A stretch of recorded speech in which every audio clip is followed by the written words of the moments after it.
Middle School is paving the way for in-person education during the pandemic. Tate School is using their 54-acre campus to offer outdoor classes. Administrators are seeing more interest for the upcoming school year, and the school is gearing up for in-person summer classes. Reporter Amelia Young spent the day at the school to learn how they're making it all work. The pandemic forced schools to switch from in-person to virtual. Tate School was one of them.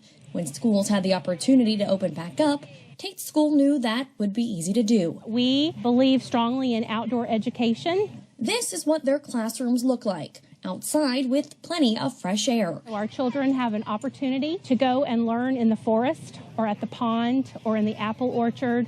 Because of it, they're seeing more interest from families wanting to take part. They are wanting their children to be away from the computer and in the outdoors, especially for our middle school age students. Their focus is on preschool through 8th grade with around 220 students.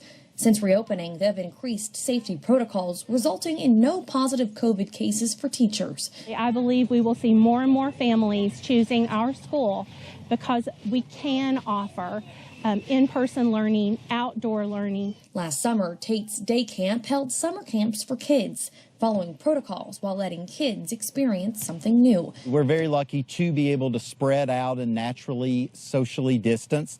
Continuing the camp this year was critical. Children need the social interactions. They will develop both physically as well as mentally.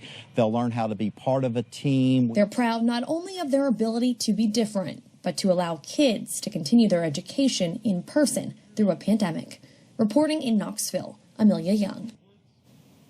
Middle schoolers and adults are also required to wear masks if they're indoors.